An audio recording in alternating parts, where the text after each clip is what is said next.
മധുരമൊഴിയിലേക്ക് എല്ലാവർക്കും സ്നേഹ സ്വാഗതം. മധുരമൊഴി Angeles army മിനിസ്ട്രിയുടെ കുടുംബങ്ങൾക്ക് വേണ്ടിയുള്ള ഏറ്റവും മാധുര്യപൂർവ്വം തരുന്ന ഒരു ചെറിയ സമ്മാനമാണ്. എങ്ങനെ കുടുംബജീവിതം സ്വർഗത്തെ നോക്കി മാധുര്യമുള്ളതാക്കി മാറ്റാം.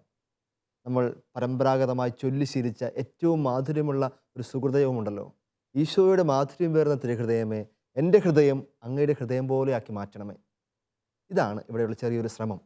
ഈശോയുടെ തിരുഹൃദയം മാധുര്യമുള്ളതായിരിക്കുന്നത് പോലെ നമ്മുടെ ഓരോരുത്തരുടെ ഹൃദയവും നമ്മുടെ കുടുംബവും മാധുര്യമാക്കി മാറ്റാനുള്ള ഒരു ചെറിയ അന്വേഷണവും ചെറിയൊരു യാത്രയും. ഇന്ന് നമ്മോടൊപ്പം ഉള്ളത് ഏറ്റവും ബഹുമാനപ്പെട്ട ജോർജ് ഗ്ലോറിയ ചേട്ടനും നമുക്ക് എല്ലാവർക്കും അറിയപ്പെടുന്ന വചനപ്രഘോഷകനും പ്രത്യേകിച്ച് കുടുംബങ്ങളുടെ നവീകരണത്തിന് ഒത്തിരി സഹായിച്ചിട്ടുള്ള ബഹുമാനപ്പെട്ട ചേട്ടനാണ്. ചേട്ടൻ പ്രത്യേകമായിട്ട് വേദിയിലേക്ക് സ്വാഗതം ചെയ്യുന്നു.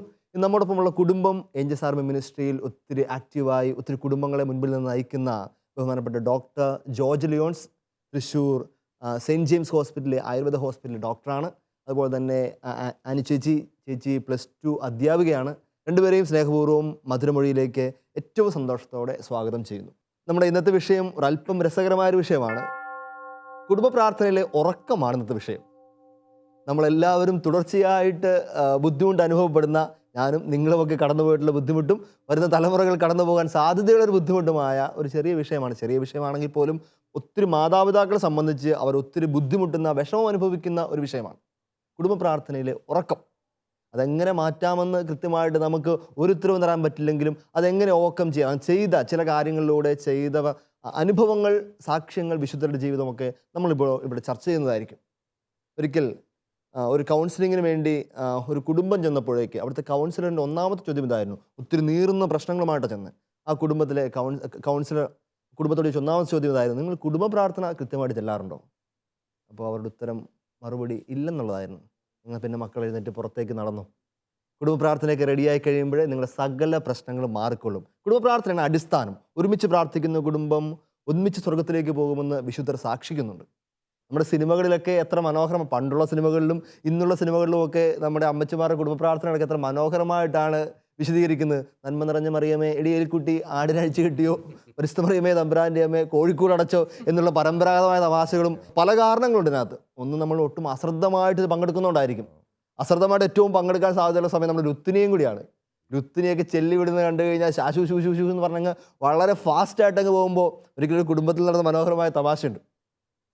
കുടുംബ പ്രാർത്ഥന നടന്നുകൊണ്ടിരിക്കുമ്പോഴത്തേക്ക് ദാവീദിൻ്റെ കോട്ടയമേ, എല്ലാവരും ഞങ്ങൾക്ക് വേണ്ടി അപേക്ഷിക്കണം എന്ന് പറഞ്ഞു. അടുത്ത വരാൻ പോകുന്നത് പരിസ്ഥിതി കന്യകാമരത്തെ ചങ്ങനാശ്ശേരി എന്തായിരിക്കും, അടുത്ത സ്റ്റോപ്പ് അതാണല്ലോ സ്വാഭാവികമായിട്ട്.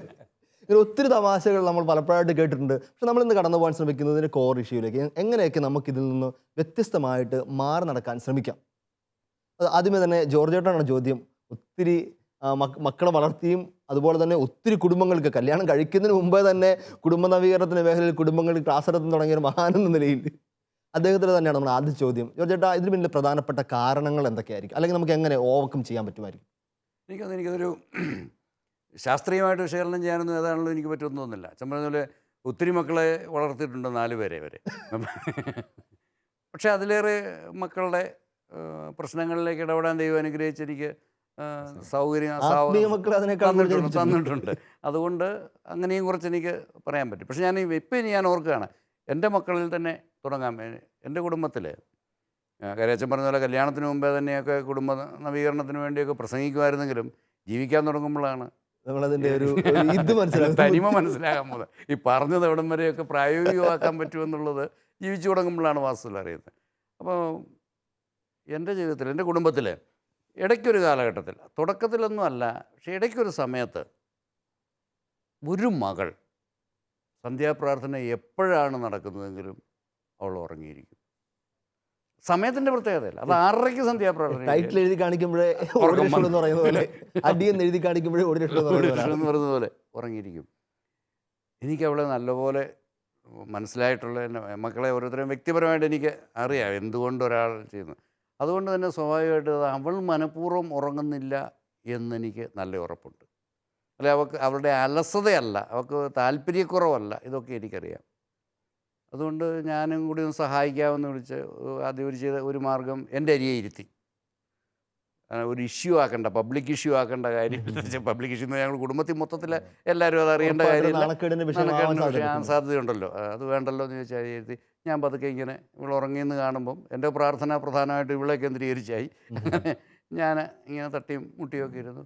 അവൾ ഞെട്ടി എഴുന്നേക്കും. പക്ഷേ ആ വസ്തുത ഓരോ പ്രാവശ്യമുള്ള ഞാൻ ഞെട്ടി എഴുന്നേൽപ്പിക്കുമ്പോഴും അവളുടെ മുഖത്തെ ഭാവത്തിൽ നിന്ന് എനിക്ക് അവളുടെ നിഷ്കളങ്കത മനസ്സിലാക്കാനായിട്ട് പറ്റുമായിരുന്നു. കാരണം അവൾ എന്നേക്കാൾ കൂടുതൽ കൺസേൺഡ് അതിനെക്കുറിച്ച്. പക്ഷേ പറ്റുന്നില്ല. ഞാൻ അതങ്ങനെയൊക്കെ നോക്കിയിട്ട് നടക്കത്തില്ല. പിന്നെ ഞാൻ ചെറുതായിട്ട് എല്ലാവരുടെ കേൾക്കുകയും പറഞ്ഞു. ചെറിയൊരു ഡോസ് കൊടുത്താൽ ചിലപ്പോൾ എന്തെങ്കിലും ഒരു മനഃശാസ്ത്രപരമായ ഷോക്ക് ട്രീറ്റ്മെൻറ്റ്, അപ്പം അതിൻ്റെ ഒരു ചെറിയ ഡോസ് കൊടുത്തു.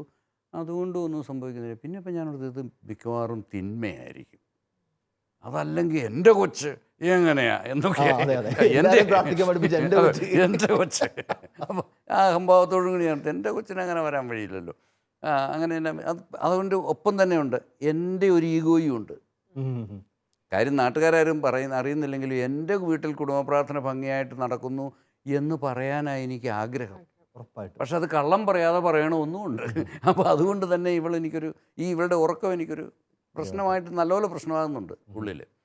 അപ്പം ഞാൻ തിന്മയുടെ പ്രവർത്തനങ്ങളിൽ നിന്നും തിന്മയുടെ ഏതെങ്കിലും സ്വാധീനമുണ്ട് അതിൽ നിന്ന് രക്ഷപ്പെടുത്താൻ വേണ്ടി പ്രാർത്ഥിപ്പിച്ചു, അതെല്ലാം ചെയ്തു. പക്ഷേ യാതൊരു മാറ്റവും ഉണ്ടായില്ല. അവസാനം ഞാൻ ഒരു ദിവസം പ്രാർത്ഥനയുടെ സമയത്തല്ല, മറ്റൊരു സമയത്ത് ഞാൻ ഇവളെ ഒറ്റയ്ക്ക് മുറിയിൽ വിളിച്ച്, വേറെ വീട്ടിലേറെ കേൾക്കാത്തതിൽ അവളോട് ഞാൻ തുറന്നു പറയാം, നിനക്ക് വാസ്തവത്തിൽ എന്താണ് നിൻ്റെ പ്രശ്നം, എന്താണെങ്കിലും ഒരു കുഴപ്പമില്ല, അതിന് നിൻ്റെ കൂടെ നിന്ന് പരിഹരിക്കാൻ ഞാൻ സഹായിക്കാമെന്നല്ലാതെ നിന്നെ കുറ്റപ്പെടുത്താനോ വേറെ എന്തിനല്ല. നമുക്ക് എന്താ പറ്റിപ്പോയത് എന്ന് ഞാൻ വാസവോട് കരഞ്ഞു പോവുകയെന്ന്. അവൾക്കത് മനസ്സിലായി. ആ ചോദ്യമാണ് അവളുടെയും ചോദ്യം, എന്താ എനിക്ക് പറ്റി. ഇത്രയായി കഴിഞ്ഞപ്പോൾ എനിക്ക് മനസ്സിലായി ഇനി അവളെ പീഡിപ്പിക്കുന്നതിനകത്ത് യാതൊരു അർത്ഥമില്ല. നീ വിട്ടേരെന്ന് പറഞ്ഞു. നീ ആ ഉറങ്ങുന്നു എന്നുള്ള കാര്യം പോലും നീ വിട്ടേരെ, അതിൻ്റെ ഉത്തരവാദിത്വം ഞാൻ ഏറ്റിരിക്കുന്നതുകൊണ്ട് നീ അത് ഓർത്ത് ഇനി വിഷമിക്കുകയും വേണ്ട, അതിനുവേണ്ടി പ്രാർത്ഥിക്കുകയും വേണ്ട. നിൻ്റെ പ്രശ്നമല്ലാതെ നീ ഉറങ്ങിക്കോ, ഉറങ്ങുന്നില്ലേ ഉറങ്ങണ്ട, പൊക്കോളാൻ പറഞ്ഞു. എന്നിട്ട് ഞാൻ വാസ്തവത്തിൽ അന്ന് തൊട്ട് തമ്പുരാൻ്റെ മുമ്പിൽ കുത്തിരിക്കാൻ തുടങ്ങി. എൻ്റെ കൊച്ചിൻ്റെ പ്രശ്നം എന്താണെന്ന് നീ എനിക്ക് പറഞ്ഞു തരുന്നില്ലെങ്കിൽ ഞാൻ എങ്ങനെ നാട്ടുകാരുടെ മുമ്പിൽ പോയി നിന്നോട് പ്രാർത്ഥിക്കണമെന്ന് ഞാൻ പറയും. അപ്പോൾ എനിക്ക് ആത്മാർത്ഥതയോടെ പറയണമെങ്കിൽ നീ എനിക്ക് ഉത്തരം തന്നേ പറ്റുള്ളൂ. അസല ഞാൻ അന്നേരം അത്ര അർത്ഥകൽപ്പനയോടെ അല്ല പറഞ്ഞതെങ്കിലും ഞാൻ ഓർക്കുക സംഭവ പരമ്പര മുഴുവനും ഒരുപക്ഷെ ഇത് മറ്റുള്ളവരായിട്ട് പങ്കുവെക്കാൻ വേണ്ടി ദൈവത്തിൻ്റെ ഡയറക്ഷനിൽ ഉണ്ടാക്കിയ ഒരു എപ്പിസോഡല്ലേ എന്ന് ഞാനിപ്പോൾ ആലോചിച്ച് പോവുക. അത്രയ്ക്ക് മനോഹരമായിട്ടായിരുന്നു സംഭവം. കാരണം ഞാനിത് പ്രാർത്ഥിക്കാൻ തുടങ്ങി, ദൈവത്തിൻ്റെ പ്രത്യേകിച്ചൊരു ഉത്തരവൊന്നും കിട്ടുന്നില്ല, സംഭവങ്ങൾ പഴയ പോലെ തന്നെ തുടരുന്നു. ഞാൻ പല പല കാര്യങ്ങൾ വെച്ച് പ്രാർത്ഥിച്ചു. അവസാനം എനിക്ക് തോന്നി ഇനി ഒന്നും കൂടെ അവശേഷിക്കുന്നുള്ളൂ, എൻ്റെ പ്രശ്നമായത്. ഞാനതാണല്ലോ അവളോട് ഏറ്റതും. അപ്പം ഞാൻ പറഞ്ഞു, കർത്താവേ, ഓക്കെ, എൻ്റെ ഭാഗത്തെ എന്ത് വീഴ്ച മൂലമാണ് ഇത് സംഭവിക്കുന്നത്, എന്താണെങ്കിലും തിരുത്താൻ ഞാൻ തയ്യാറുണ്ട്. പക്ഷേ എന്താണ് സംഭവം എന്ന് എന്നോടൊന്ന് പറഞ്ഞു. കാരണം എനിക്കറിയത്തില്ല. എന്നാൽ ഞാൻ വളരെ നിഷ്കളങ്കനായിട്ടാണ്, ഞാൻ വളരെ പെർഫെക്റ്റായിട്ടൊക്കെയാണ് എൻ്റെ വിചാരം. അതുകൊണ്ട് ആ പ്രാർത്ഥനയ്ക്ക് ഉത്തരവുണ്ടായി. അതുവരെയുള്ള ഒരു പ്രാർത്ഥനയ്ക്കും ഉത്തരവുണ്ടായില്ല. ഇത് ഞാൻ ആത്മാർത്ഥമായിട്ടൊരു ദിവസം ഒറ്റയ്ക്ക് ഇരുന്ന്, കുടുംബ പ്രാർത്ഥന സമയത്തൊന്നുമില്ല, എൻ്റെ പേഴ്സണൽ പ്രയറിനകത്ത് ഞാൻ ഒറ്റയ്ക്ക് പ്രാർത്ഥിച്ചുകൊണ്ടിരിക്കുമ്പോൾ തമ്പുരാൻ്റെ സ്വരം ഞാൻ ഇങ്ങനെ തന്നെയാണ് കേട്ടത്. ഇങ്ങനെ തന്നെ കേട്ടു. ഇച്ചിരി കടുപ്പിച്ച സ്വരം, അപ്പൻ്റെ സ്വരം, ഇച്ചിരി കടുപ്പിച്ച സ്വരം, ശാസനാരൂപത്തിലുള്ള സ്വരം. പക്ഷെ ഒരു ചോദ്യമാണ്, എപ്പോഴാണ് കുടുംബ പ്രാർത്ഥന ചൊല്ലേണ്ടത്? ഒരു ചെറിയ ഞെട്ടലുണ്ടാകാതിരിക്കാൻ പറ്റില്ല. കാരണം ആ സ്വരം അതാണ്, ചോദ്യവും അതാണ്. അപ്പം ഞങ്ങളുടെ വീട്ടിലെ അന്നത്തെ പരിസ്ഥിതി കുടുംബ പ്രാർത്ഥന ചെല്ലിയിരിക്കും. എപ്പോഴെന്ന് വെച്ചാൽ അത് ചെല്ലിയായിരിക്കും. പ്രത്യേകിച്ച് അങ്ങനെ സമയം പല പല കാര്യങ്ങളുണ്ടല്ലോ. ഇപ്പം അതിനിടയ്ക്ക് ഇപ്പം അച്ഛൻ ഞങ്ങളുടെ വീട്ടിലോട്ട് വന്നെങ്കിൽ ആ സമയത്ത് അച്ഛന് മാറ്റി പഠിക്കാം. അത് അച്ഛന്മാരെ ആകുമ്പോൾ നമ്മൾ ബഹുമാനിക്കാൻ വേണ്ടിയിട്ട് കുരിശുവരെ മാറ്റി വെക്കും, പ്രാർത്ഥന അങ്ങ് മാറ്റി വെക്കാമല്ലോ. ഇങ്ങനെയൊക്കെയുള്ള ചില കാര്യങ്ങൾ നടന്നുകൊണ്ടിരിക്കുക. അപ്പം ഞാൻ പെട്ടെന്ന് പറഞ്ഞു, അപ്പോൾ എനിക്കറിയാം 6:35 6:40 എന്നൊക്കെ ദൈവം തമ്പുരാനോട് മറുപടി പറഞ്ഞാൽ ശരിയാകുകയല്ല. ഞാൻ അതുകൊണ്ട് സമയമൊന്നും പറഞ്ഞില്ല, ഞാൻ കൃത്യം പറഞ്ഞു കുരിശുമണി അടിക്കുന്ന സമയം. അതിപ്പോൾ ഏതാണെങ്കിലും അത് കുഴപ്പമില്ല. ആ സമയം കുരിശുമണി അടിക്കുന്ന സമയം എന്ന് പറഞ്ഞു. ഒരൊറ്റ ഉത്തരം കൂടെ മാത്രമേ ദൈവത്തിൽ, ഒരു സ്വരം കൂടെ മാത്രമേ ദൈവത്തിൽ നിന്ന് എനിക്ക് കിട്ടിയുള്ളൂ. അപ്പം നിനക്കറിയാവല്ലേ എന്ന്. തീർന്നു. എൻ്റെ പ്രാർത്ഥനയും അവിടെ തീർന്നു, ദൈവത്തിൻ്റെ ഇടപെടലും അവിടെ തീർന്നു. എനിക്ക് കാര്യം നല്ലപോലെ മനസ്സിലായി. പിറ്റേന്ന് വൈകുന്നേരം ഒരു 6 മണിയായപ്പോഴേ ഞാൻ ഡിക്ലെയർ ചെയ്തു, ആര് വന്നാലും ആര് വന്നില്ലെങ്കിലും ഇവിടെയുള്ളവർ സന്ധ്യാപ്രാർത്ഥനയുടെ മണിയടിക്കുമ്പോൾ പ്രാർത്ഥിക്കണം. ഏറ്റവും രസകരമായ കാര്യം എന്നാന്ന് ചോദിച്ചു കഴിഞ്ഞാൽ, അതിനു മുമ്പ് ഞങ്ങൾ 6 മണിക്കൊക്കെ പ്രാർത്ഥിച്ചിട്ടുണ്ടേ. കാരണം ഇവിടെ ഉറക്കം ഒഴിവാക്കാൻ വേണ്ടി ഞങ്ങൾ നേരത്തെ പ്രാർത്ഥിച്ച് നോക്കിയിട്ടുണ്ട്. പ്രാർത്ഥിക്കുമ്പോൾ ഉറങ്ങും, അത് കഴിഞ്ഞ് അവൾ പിന്നെ വേണേൽ 10 മണി വരെയോ 11 മണി വരെയോ ഒരു പ്രശ്നമില്ല. അപ്പോൾ ഈ അരുളപ്പാടുണ്ടായി, ഞങ്ങളത് ഡിക്ലെയർ ചെയ്തു. ഞാനത് ഡിക്ലെയർ ചെയ്തു, അത് തീരുമാനിച്ചാൽ നടപ്പിലാക്കാൻ തുടങ്ങി. ഫസ്റ്റ് ഡേ ഉറക്കം മാറി. ഞാനത് കൊണ്ടിരുന്ന കാര്യം എന്നാ, ഞാൻ മനസ്സിലാക്കിയ കാര്യം എന്താണെന്ന് ചോദിച്ചു കഴിഞ്ഞാൽ, ഒന്ന്, ചിലപ്പോഴെങ്കിലും നമ്മൾ കുടുംബ പ്രാർത്ഥനയുടെ കാര്യത്തിലായിക്കോട്ടെ മറ്റു കാര്യങ്ങളിലും ആകാം, കുഞ്ഞുങ്ങളുടെ മേൽ ആരോപിക്കപ്പെടുന്ന പല പ്രശ്നങ്ങളുടെ ഉത്തരവാദി നമ്മളൊക്കെ തന്നെയായിരിക്കും. ചിലപ്പോൾ നമ്മൾ ആത്മശോധന ചെയ്താൽ ചിലപ്പോൾ പിള്ളേരെ പരിശോധിക്കുന്നതിനേക്കാൾ എളുപ്പത്തിൽ നമുക്ക് ഉത്തരം കണ്ടെത്താൻ ഒരു സാധ്യതയുണ്ട് എന്നുള്ളത് ഒന്ന്. രണ്ടാമത് ഞാൻ മനസ്സിലാക്കിയത്, ഈ കുരിശുമണി അടിക്കുമ്പോൾ പ്രാർത്ഥിക്കുക എന്ന് പറഞ്ഞാൽ, ഇപ്പോൾ നിങ്ങൾ എന്നോട് ചോദിക്കാൻ വേണമെങ്കിൽ സത്യസന്ധമായിട്ട് ഞാൻ മറുപടി പറയുകയാണെങ്കിൽ, ഇപ്പോൾ കുരിശുമണി അടിക്കുമ്പോൾ എല്ലാ ദിവസവും അങ്ങനെ പ്രാർത്ഥിക്കുന്നുണ്ടോ എന്ന് ചോദിച്ചാൽ എനിക്ക് നെഞ്ചത്ത് കൈവച്ച് ഉണ്ടെന്ന് പറയാൻ പറ്റില്ല. ഇപ്പോഴും അബറേഷൻസും വ്യത്യാസങ്ങളുണ്ട്. പക്ഷേ അത് ചില വീഴ്ചകളാണ്, അത്രയേ ഉള്ളൂ. പക്ഷെ ജനറലി ആക്സെപ്റ്റഡാണ്. ഞാൻ പറഞ്ഞ വേറൊരു വിധത്തിൽ പറഞ്ഞാൽ, കുടുംബ പ്രാർത്ഥനയാണ് പ്രധാനപ്പെട്ട കാര്യമെന്ന് കുടുംബത്തിൽ മൊത്തത്തിലൊരു തീരുമാനമായി. അതെങ്ങോട്ട് വരെ പകർന്നെന്ന് ചോദിച്ചു കഴിഞ്ഞാൽ, എൻ്റെ മകളുടെ 1.5 വയസ്സുള്ള മകള്, അവൾ സ്വാഭാവികമായിട്ട് അവളുടെ അമ്മ പറഞ്ഞു കൊടുത്തതായിരിക്കണം. അവരുടെ വീടിനടുത്താണ്, അവർ താമസിക്കുന്നവരുടെ ഫ്ലാറ്റിന് തൊട്ടടുത്താണ് പള്ളിയുള്ളത്. അവൾ പള്ളി മണിയടിക്കുന്നത് എപ്പോൾ കേട്ടാലും ഹല്ലേലൂയ 1.5 വയസ്സേ ഉള്ളൂ. കാരണം അവൾക്കും അറിയാം അവൾ എന്ത് ചെയ്തുകൊണ്ടിരിക്കുകയാണല്ലോ ഇത് ചെയ്യും, എന്നിട്ട് ഇത് ചെയ്തേച്ച് പഴയ മണി അവൾ തുടരും, അതെന്താണെങ്കിലും അവൾ തുടരും. പക്ഷേ ഇതവൾ ചെയ്തിരിക്കും. അപ്പോൾ ഞാൻ ഓർക്കുക, ഞാൻ വാസ്തവത്തിൽ എൻ്റെ പിഴ ഒന്ന് ഇടിച്ചപ്പം അതിൻ്റെ ഇമ്പാക്റ്റ് ഒരു തലമുറ കഴിഞ്ഞ് അടുത്ത തലമുറയിൽ വരെ അതിൻ്റെ ഇമ്പാക്റ്റ് എത്തിയെന്ന് ഓർക്കുക. എനിക്ക് തോന്നുന്നു നമ്മുടെ കുടുംബങ്ങളിലൊക്കെ ഒരു മണിമുഴക്കം ഇങ്ങനെ ഉറപ്പായിട്ടും തലമുറകൾ കടന്നു പോകുന്ന അനുഭവം ഒത്തിരി മാതാപിതാക്കൾക്ക് ഒരു കണ്ണു തുറക്കാനുള്ള അവസരമായി മാറണം. കാരണം പിള്ളേർ ഉറക്കത്തിന് ഒരു പ്രധാനപ്പെട്ട കാരണം മാതാപിതാക്കൾ അല്ലെങ്കിൽ വീട്ടിലെ മൂത്തവരായിരിക്കണം. കാരണം നമ്മുടെ വൈകുന്നേരങ്ങളൊക്കെ എത്ര സമൃദ്ധമാക്കിയതും ഏറ്റവും സമ്പന്നമാക്കിയതും നമ്മുടെ വൈകുന്നേരത്തെ സങ്കീർത്തനങ്ങളും നമ്മുടെ പരിശുദ്ധാത്മാവിനുള്ള ഗാനവും അതിനുശേഷമുള്ള ജപമാലയും ഒന്നു ചേർന്നുള്ള എത്രയും തരം പാട്ടും ഒക്കെ ആയിരുന്നു. ആ സമയത്ത് കൊച്ചു പെമ്പിള്ളേരൊക്കെ വീട്ടിലുണ്ടെങ്കിൽ അവളുമാർ ചെറിയ ഷോളൊക്കെ ഇട്ട് അമ്മച്ചിമാരെ പോലെ വരുന്നു, ഒരുമിച്ച് കൈകൂപ്പി പിടിച്ച് ജപമാലയെല്ലാം വരുന്നു. അതിനുശേഷം ഏറ്റവും മനോഹര കാര്യം എന്താ, അതിന് അവസാനം കെട്ടിപ്പിടിച്ച് ഉമ്മ കൊടുക്കാൻ, അതിനുവേണ്ടി മാത്രം ജപമാല എല്ലാം അയക്കുന്ന പിള്ളേരെ കണ്ടിട്ടുണ്ട്. അവസാനത്തെ ഒരു ഉമ്മ കൊടുപ്പ് ശുശ്രൂഷയ്ക്ക് വേണ്ടി മാത്രം. ഇത്രയും മനോഹരമായ സംഭവമാണ് ചെറിയൊരു വീഴ്ച കൊണ്ടൊക്കെ നമുക്ക് നഷ്ടപ്പെടുന്നത്. ഞാനിങ്ങനെ ജോർജേട്ടൻ പറഞ്ഞപ്പോൾ ഓർക്കുമായിരുന്നേ, എൻ്റെ അമ്മ ഇപ്പോഴും, അതായത് എന്നെ കുഞ്ഞുനാളിലെ ഈ ഓർമ്മയാ.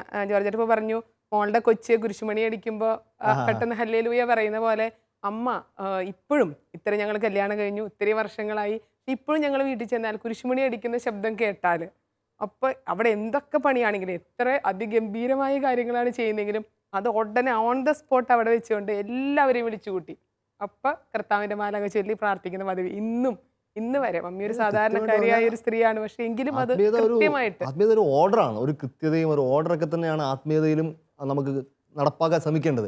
എനിക്ക് തോന്നിയ ഒരു കുഞ്ഞു കാര്യം, പലപ്പോഴും നമ്മുടെ വൈകുന്നേരത്തെ ജപമാല പ്രാർത്ഥന കുടുംബ പ്രാർത്ഥനകളൊക്കെ തകരാനുള്ള ഒരു കാരണം നമ്മുടെ സമയത്തിൻ്റെ പ്രശ്നം. ഒരു കൃത്യതയുള്ള സമയമില്ല. 2, ഇവിടെ സംഭവിക്കുന്ന ചില പ്രശ്നങ്ങളൊക്കെ ഉണ്ടല്ലോ, നമ്മുടെ പിള്ളേർക്ക് ഇൻട്രസ്റ്റിംഗ് ആവുന്നില്ല. അവർ പറഞ്ഞു എന്തിനാച്ചാ എപ്പോഴും നന്മ നിറഞ്ഞവരെ വീണ്ടും 10 പ്രാവശ്യം ചെല്ലുന്നു, അതിനുശേഷം ഞങ്ങൾക്ക് വേണ്ടി വിഷയം, അവസാനം എയർ കണ്ടീഷനൊക്കെ ഇതൊക്കെ പുറത്തോട്ടൊക്കെ വരുന്നത്. അങ്ങനെ ഇത് മനോഹരമായിട്ട് പല സെറ്റപ്പുകളിലൊക്കെ മൂവ് ചെയ്യുന്നു. ചിലപ്പോൾ ചില അപ്പന്മാർ അല്ല അമ്മമാരൊക്കെ ഇച്ചിരി ആത്മീയ ജീവിതം ഇച്ചിരി കൂടിപ്പോയ ആൾക്കാരൊക്കെ ഇച്ചിരി അസ്കിത കൂടിപ്പോയെന്നൊക്കെ പറയത്തില്ലേ, തീർത്ഥാടനങ്ങളുടെ അസ്കിത കൂടിപ്പോയവരൊക്കെ ഓരോ തീർത്ഥാടനം കഴിഞ്ഞ് വീട്ടിൽ വരുമ്പോഴും ജപമാലയുടെ ലെങ്ത് അങ്ങ് കൂടിക്കൊണ്ടിരിക്കുകയോ, ഓരോ വിശുദ്ധൻ്റെ ജപങ്ങളും ജപമാലയുടെ ഭാഗമായിട്ട് ഇങ്ങനെ കൂടി. ഞങ്ങളുടെ വീട്ടിൽ കുറച്ച് നാളുമ്പോൾ ഈ അസുഖം ഉണ്ടായിരുന്നേ, ഇച്ചാൻ ഉണ്ടായിരുന്ന സമയത്ത്. അപ്പോൾ ഇച്ചാൻ ഒരു കാർ ഡ്രൈവറായിരുന്നു. അപ്പോൾ ഓരോ യാത്ര കഴിഞ്ഞ് വരുമ്പോഴും അല്ലെങ്കിൽ ഒപ്പൻ്റെ ഓരോ തീർത്ഥാടനം കഴിയുമ്പോഴും വീട്ടിൽ ഇങ്ങനെ ജപമാലയുടെ നീളം ഇങ്ങനെ കൂടിക്കൊണ്ടിരിക്കുക. ഞാനിങ്ങനെ ദയനീയമായിട്ട് അപ്പനോട് ചോദിക്കും, എത്രയും നീളമാതാ എപ്പോൾ വരും? അന്നേരമാണല്ലോ സ്വാഭാവികമായിട്ടും തീരേണ്ടത്. കാരണം ഇത് നമ്മൾ തീർച്ചയായിട്ടും പരിഗണിക്കേണ്ട ഒരു കാര്യമാണ്. അപ്പോൾ എങ്ങനെ നമ്മുടെ കുടുംബ പ്രാർത്ഥനകൾ വ്യത്യസ്തമാക്കാം? വ്യത്യസ്തതയ്ക്ക് വേണ്ടിയല്ല, ഇത് മനോഹാരിതയ്ക്ക് വേണ്ടിയും എല്ലാവരും പാർട്ടിസിപ്പേഷന് വേണ്ടിയും അങ്ങനെ കുടുംബത്തിൽ മക്കൾക്ക് അത് കൂടുതൽ അനുഭവദായകമാവുന്ന രീതിയിൽ ജപമാല ചൊല്ലുകയോ കുടുംബ പ്രാർത്ഥന ലീഡ് ചെയ്യുന്ന എന്തെങ്കിലും അനുഭവങ്ങൾ ഉണ്ടെങ്കിൽ ഞങ്ങളെ വീട്ടിൽ ഞാനും ചെറുപ്പം മുതലേ കുടുംബ പ്രാർത്ഥനയുടെ പ്രാധാന്യം മനസ്സിലാക്കിയത് എൻ്റെ മാതാപിതാക്കളിൽ നിന്ന് തന്നെയാണ്. സത്യത്തിൽ ഇന്ന് ഏറ്റവും കൂടുതൽ മക്കൾക്കും ആ ഒരു ബോധ്യം പകർന്നു കൊടുക്കാൻ ഞങ്ങൾക്ക് സാധിച്ചിട്ടുണ്ട്. ഞാൻ പലപ്പോഴും പറയായിരുന്നു, രാവിലെയുള്ള ദിവ്യബലിയിലുള്ള പങ്കാളിത്തം കഴിഞ്ഞാൽ നമ്മുടെ കുടുംബത്തെ സംബന്ധിച്ചുള്ള ഏറ്റവും പ്രധാനപ്പെട്ടത് കുടുംബ പ്രാർത്ഥനയാണ്. അതുകൊണ്ട് തന്നെ ആ പ്രാധാന്യം ശരിക്കും അവർക്ക് മനസ്സിലാകുമായിരുന്നു. അപ്പോൾ അതുകൊണ്ട് തന്നെ ആ പ്രാർത്ഥനയുടെ സമയത്തൊക്കെയുള്ള ഒരു ആക്റ്റീവ് പാർട്ടിസിപ്പേഷൻ അവരും ശ്രമിക്കാറുണ്ട്. പിന്നെ മാറി മാറി ഇവരെല്ലാവരും മാറി മാറി പ്രാർത്ഥന ചെല്ലുന്ന ഓരോ രഹസ്യം ഒരു ദിവസം ഒരാൾ ചെല്ലിയാൽ മറ്റൊരാൾ രഹസ്യം ലീഡ് ചെയ്യുക. അതുപോലെ തന്നെ ഇപ്പോൾ ഒന്നാമത്തെ രഹസ്യം എൻ്റെതാണ്, ഓരോരുത്തർക്കും അറിയാം. ഒന്നാമത്തെ രഹസ്യം പോൾ, ഒന്നാമത്തെ രഹസ്യം, രണ്ടാമത്തെ രഹസ്യം മരിയ. അങ്ങനെ ഓരോരുത്തർക്കും അവർക്ക് അവരുടെ രഹസ്യങ്ങൾ അറിയാം. അതുകൊണ്ട് അവർ ആക്റ്റീവ്ലി അവരുടെ പാർട്ട് നന്നായി ചെയ്യണം എന്നുള്ളൊരു ആഗ്രഹം അവർക്ക് താല്പര്യമുണ്ട്. ഞാൻ പലപ്പോഴും ശ്രദ്ധിച്ചിട്ടുണ്ട്, ഈ രാത്രിയിൽ ഞങ്ങൾ യാത്രയൊക്കെ വരുമല്ലോ, ഫാമിലിയായിട്ട് യാത്രയൊക്കെ വരുന്ന സമയത്ത്, പക്ഷെ നമ്മളാ സമയം ചിലപ്പോൾ മറന്നു പോകും. അപ്പോൾ അവർ നമ്മളെ ഓർമ്മിപ്പിക്കും, അപ്പോൾ ആ കുടുംബ പ്രാർത്ഥന ചൊല്ലിയില്ല, നമുക്ക് തുടങ്ങാം. അപ്പം അങ്ങനെ അത് അവർക്കും കൂടെ അതെ അതെ അച്ഛൻ നേരത്തെ പറഞ്ഞ പോലെ praying together and dining together, ഒരുമിച്ച് പ്രാർത്ഥിക്കുകയും ഒരുമിച്ച് ഭക്ഷിക്കുകയും ചെയ്യുന്ന കുടുംബം ഈ ലോകത്തിൽ തകരുകയില്ലെന്ന് പറയുന്നത് ശ്രദ്ധിച്ചിട്ടുണ്ട്. അപ്പോൾ അതുകൊണ്ട് ഈ ഒരുമിച്ച് പ്രാർത്ഥിക്കണം, അത് വളരെ പ്രധാനപ്പെട്ടതാണെന്നൊരു ആശയം ഞങ്ങൾക്ക് മക്കളിലേക്ക് കൊടുക്കാൻ പലപ്പോഴും സാധിച്ചിട്ടുണ്ട്. അതാണ് ഞങ്ങളുടെ കുടുംബ പ്രാർത്ഥനയിൽ എനിക്ക് തോന്നുന്ന ഒരു കുറേ കൂടിയൊക്കെ വ്യത്യസ്തമായ കുടുംബ പ്രാർത്ഥനകൾ. ഞാൻ തിയോളജി പഠിച്ചത് ഷില്ലോങ്ങിലായിരുന്നു, ഡോൺ ബോസ്കോ സെമിനാറിലാണ് പഠിച്ചത്. കോളേജ് ഡോൺ ബോസ്കോ സലേഷ്യൻ സിസ്റ്റത്തിന് പ്രത്യേകത, ജപമാല ഒരിക്കലും ഒരു പള്ളിയിൽ നിന്ന് ചെല്ലാറില്ല. വൈകുന്നേരത്തെ സായാഹ്ന പ്രാർത്ഥനയും ചെറിയൊരു ഗുഡ് നൈറ്റ് ടോക്കൊക്കെ ഉണ്ട്. അച്ഛന്മാർ ഉപദേശമൊക്കെ കഴിഞ്ഞിട്ട് നമുക്ക് എല്ലാവർക്കും അച്ഛന്മാർക്കോ അല്ലെങ്കിൽ സുഹൃത്തുക്കൾക്കോ ഒക്കെ പുറത്തേക്ക് ഇറങ്ങിപ്പോയിട്ട് 1, 2, 3 പേര് കൂടി നടന്നുകൊണ്ട് ജപമാല ചൊല്ലും. അപ്പോൾ നമ്മൾ 2 പേരുള്ളപ്പോൾ നമ്മൾ തീർച്ചയായിട്ടും അതിൻ്റെ ഒരു കോൺവെർസേഷൻ വരും, നമ്മൾ സംസാരിക്കും, നമ്മളതിനകത്ത് ഓരോ രഹസ്യങ്ങൾ സമർപ്പിക്കും. ഒരിക്കലും മടുപ്പില്ല നമുക്ക്. കാരണം എപ്പോഴും നമ്മളിപ്പോൾ പുതിയ കൂട്ടുകാർ വരുന്നു, ഒരുമിച്ച് ചിലപ്പോൾ നമ്മുടെ പ്രൊഫസർമാരെ അച്ഛന്മാരോടൊക്കെ, അപ്പോൾ എന്ത് മനോഹരതയാണ്. ഒരിക്കലും ജപമാല മുടങ്ങുന്നില്ല, 2 എല്ലാ ദിവസവും ഒരു പുതിയത് നമുക്ക് ഫീൽ ചെയ്യും. അങ്ങനെ കുടുംബത്തിൽ എന്തെങ്കിലും പ്രത്യേകമായിട്ട് കുടുംബ പ്രാർത്ഥന ലൈവാക്കാൻ വേണ്ടി ചെയ്ത എന്തെങ്കിലും കാര്യം ടീച്ചറൊന്ന് പറയാമോ? ഞാനിങ്ങനെ ഓർക്കായിരുന്നു, ഇവരിങ്ങനെ എല്ലാ ദിവസവും ഇല്ല, പക്ഷെ ചില ദിവസങ്ങളിലൊക്കെ നമുക്കിങ്ങനെ നല്ലൊരു മൂഡ് വരുന്ന സമയത്ത് ഈ കുഞ്ഞുങ്ങൾ അന്ന് അവരുടെ ജീവിതത്തിലുണ്ടായ എന്തെങ്കിലും ഒരു കുഞ്ഞു കാര്യത്തെ ഓർത്ത് നന്ദി പറയാറുണ്ട്. അപ്പം ആദ്യമൊക്കെ ചിലവർക്ക് മടിയുണ്ടായിരുന്നു, പക്ഷേ ആ 3ാമത്തെ ആളൊക്കെ വളരെ ഫാസ്റ്റായിട്ട് ഇതിങ്ങനെ പറയണ കണ്ടിട്ടുണ്ട്. 5 മക്കളല്ലേ? 5 മക്കളാണ്. 3ാമത്തെ ആളൊക്കെ വളരെ ഏറ്റവും പെട്ടെന്ന് തന്നെ സ്പോണ്ടേനിയസ് ആയിട്ട് ആ ഇന്നുണ്ടായ ഒരു കാര്യത്തെ ഓർത്ത് നന്ദി പറയുന്നു. അപ്പം അത് പിന്നെ നമ്മൾ ശ്രദ്ധിച്ചത് പുറത്തൊക്കെ ചെല്ലുമ്പോൾ ഈ കുഞ്ഞ് ഇപ്പോൾ 4ാം ക്ലാസ്സിലോട്ട് ആയിട്ടുള്ളൂ, സ്വയം പ്രേരിത പെട്ടെന്ന് തന്നെ ഈ കുടുംബ പ്രാർത്ഥനയ്ക്ക് കിട്ടുന്ന ഒരു ട്രെയിനിങ് ആയിരിക്കാം. പക്ഷെ അത് എപ്പോഴും മുട്ടിടിക്കും, ഒരു സ്വയം പ്രേരിതൊക്കെ ചെയ്യാൻ പറയുമ്പോഴത്തേക്ക് നമ്മളെല്ലാവരും നോക്കിയിട്ടൊക്കെ. ഞാനൊക്കെ ഓർക്കും, എത്രയൊക്കെ കാലം കഴിഞ്ഞിട്ടാണ് നമുക്കിങ്ങനെ ആരെങ്കിലുമൊക്കെ ഒന്ന് ഫേസ് ചെയ്ത് അല്ലെങ്കിൽ ഒരു സമൂഹത്തിൽ പ്രാർത്ഥിക്കാൻ വന്നാലും നമ്മളിങ്ങനെ ഒന്ന് ആലോചിച്ച് വെക്കുകയാണ്. പക്ഷെ ഇവര് പുറത്ത് ചെന്നാലും വളരെ സ്പോണ്ടേനിയസ് ആയിട്ട് ഇങ്ങനെ ചെയ്യുന്നത് ഈ കുടുംബം, പിന്നെ അതവർ ശരിക്കും എൻജോയ് ചെയ്യുന്നുണ്ട്. ഓരോരുത്തർക്കും പറയാനൊരു അവസരം എന്നും നടക്കാറില്ല. അതുപോലെ തന്നെ കുഞ്ഞാള്, ചെറിയ ആള്, 5ാമത്തെ ആള് ഇപ്പോൾ 1 വയസ്സായി. ഒരു 7 മാസമൊക്കെ കഴിഞ്ഞപ്പോഴേക്കും കുടുംബ പ്രാർത്ഥന കഴിഞ്ഞിട്ട് നമുക്കൊരു പാട്ടുണ്ട്. ആ പാട്ടിന്റെ സമയത്ത് ഇവരെല്ലാവരും കൈയടിക്കും. ഏറ്റവും ആദ്യമായിട്ട് ഇവൻ കൈയടിക്കാൻ പഠിച്ചത് ഈ കുടുംബ പ്രാർത്ഥനയുടെ സമയത്താണ്. അവനവിടെ ഉണ്ടാവും, അവനവിടെ കൊച്ചു നോക്കി പഠിക്കുന്നു. അവനെ നമുക്ക് അടക്കി ഒടുക്കി ഇരുത്താനൊന്നും പറ്റില്ല. പക്ഷെ അവൻ ഏറ്റവും കൂടുതൽ എൻജോയ് ചെയ്യുന്ന സമയം, ഞങ്ങളെല്ലാവരും പ്രാർത്ഥിക്കുന്ന സമയം, അവന് വലിയൊരു സന്തോഷമാണത്. അവൻ ശരിക്കും അത് എൻജോയ് ചെയ്യുന്നത് നമ്മൾ ശരിക്കും ശ്രദ്ധിച്ചിട്ടുണ്ട്. പക്ഷേ അത്ഭുതപ്പെടുത്തിയ കാര്യം എന്ന് വെച്ചാൽ ഈ കുഞ്ഞ് ഈ പ്രാർത്ഥന ഫുള്ളും കൈയടിക്കും, ഈ പാട്ട് ഫുള്ളും കൈയടിക്കും. പാട്ട് പാടി കഴിയുമ്പോൾ അവന് പറയാറിയില്ല പാട്ട് ഇനിയും പാടണമെന്ന്. എന്ന് കാണിച്ചുകൊണ്ട് ഈ പാട്ട് വീണ്ടും നമ്മളെ കൊണ്ട് റിപ്പീറ്റ് ചെയ്യിപ്പിക്കുക. അത് ശരിക്കും ഒരു 7ാം മാസത്തിൽ തുടങ്ങി. അത് ശരിക്കും എന്നെ ഭയങ്കരമായിട്ട് അത്ഭുതപ്പെടുത്തി. അതുപോലെ തന്നെ ഏറ്റവും ആദ്യമായിട്ട് ഈ ഹല്ലേലൂയ പറയാൻ പഠിച്ചത്, അങ്ങനെ ഫുള്ള് പറയാൻ പറ്റില്ല, പക്ഷെ ആ കൈ ഉയർത്തി ഇത് പറയാൻ പഠിച്ചത് ഈ കുടുംബ പ്രാർത്ഥനയിലാണ്. ശരിക്കും പറഞ്ഞാൽ നമ്മുടെ മനസ്സിങ്ങനെ നിറയുന്ന ഇതൊരു, ഞാൻ വിചാരിക്കുന്നത് വളരെ പ്രധാനപ്പെട്ട കാര്യമാണ്. കാരണം ചില വീടുകളിലൊക്കെ നമ്മൾ യാദൃശ്ചികമായിട്ട് കണ്ടിട്ടുണ്ട്, ജപമാലയുടെ സമയത്തൊക്കെ ഒരാൾ എന്ത് ചോദിക്കുമ്പോൾ അവർക്ക് നാളെ എക്സാം ഉണ്ട്, അല്ലെങ്കിൽ ഇപ്പോൾ യാത്ര കഴിഞ്ഞ് വന്നേ ഉള്ളൂ, ക്ഷീണമാണ്, അങ്ങനെ മാതാപിതാക്കൾ തന്നെ എക്സെപ്ഷൻ കൊടുക്കുന്ന കണ്ടിട്ടുണ്ട്. ഒരുമിച്ച് കുടുംബം മുഴുവൻ കുഞ്ഞ് നടുക്ക് കിടക്കുന്നു, ബാക്കിയുള്ള ചുറ്റുന്ന് പ്രാർത്ഥിക്കുന്നു. എന്തൊരു ശരിക്കും പറഞ്ഞാൽ ഇതാണ് ചാവറപ്പിതാവ് ഒരിക്കൽ പറഞ്ഞിട്ടുണ്ട്, ഓരോ ക്രൈസ്തവ കുടുംബവും സ്വർഗത്തിൻ്റെ കോപ്പിയാണെന്നുള്ളത്. ഒരു ഫോട്ടോ കോപ്പി എന്നൊക്കെ പറയാവുന്ന പോലെ ഇതാണ് പിതാവായ ദൈവത്തെ ചുറ്റുമിരുന്ന് മക്കളെല്ലാവരും അനസ്യൂതം സ്തുതിച്ചുകൊണ്ടിരിക്കലാണല്ലോ സ്വർഗമെന്ന് പറയുന്നത്. എത്ര മനോഹരമായ അതുപോലെ ഞാൻ ഓർക്ക ചിലപ്പോൾ നമ്മൾ ഇടവകയിലെ ധ്യാനമൊക്കെ ഉണ്ടാവുമല്ലോ, ധ്യാനം കഴിഞ്ഞ് നമ്മൾ ഇടവക ധ്യാനം കഴിഞ്ഞ് വീട്ടിൽ വരുന്നത് വളരെ ലേറ്റ് ആയിട്ടാണ്.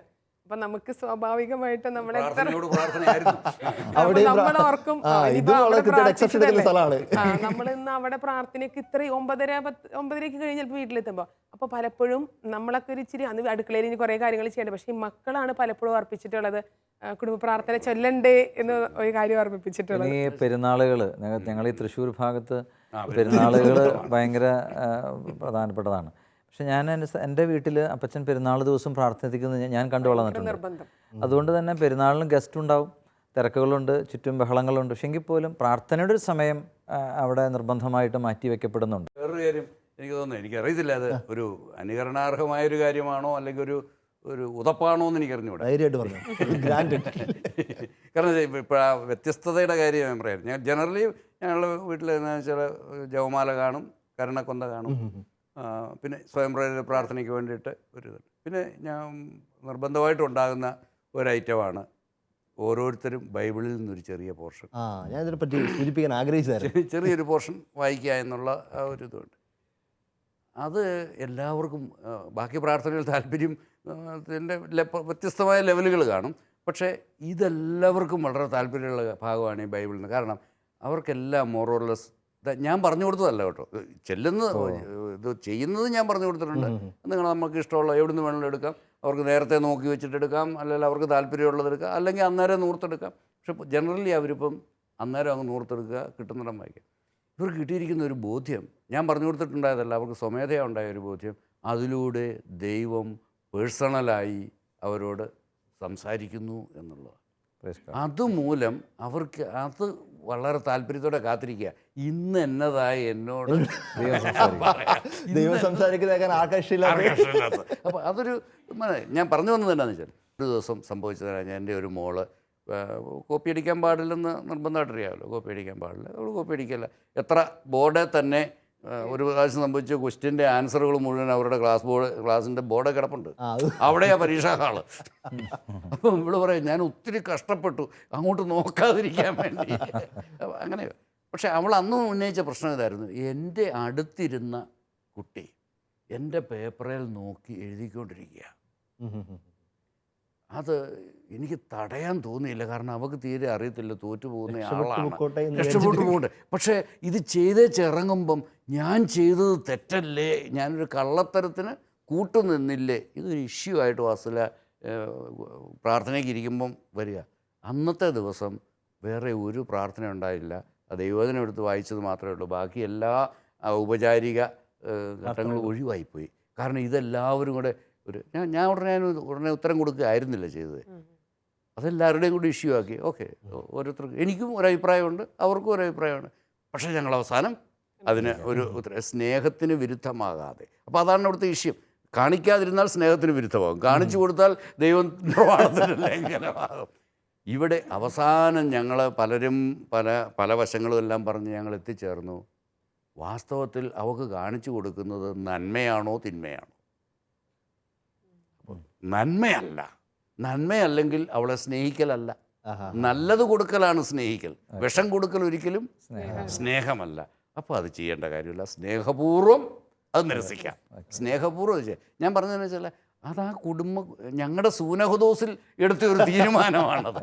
അത് കുടുംബത്തെ മുഴുവൻ മനോഹരമായിട്ട് ബാധിക്കുക. പിന്നീട് അതിന് ഇളയ ആൾക്കാർക്കാർക്കും ഈ തൽസംബന്ധമായ ഒരു ഇഷ്യൂ ഇല്ല. കുടുംബ പ്രാർത്ഥനയുടെ മധ്യത്തിൽ വരുന്ന സംസാരങ്ങളിലെ വ്യത്യസ്തത പക്ഷേ ഈ ഉറക്കത്തിന് മാറാനൊരു വലിയ കാര്യമാണ്. പല കുടുംബങ്ങളിലും എനിക്ക് തോന്നുന്നത് അങ്ങനെ ചെയ്യുന്നവരുണ്ട്.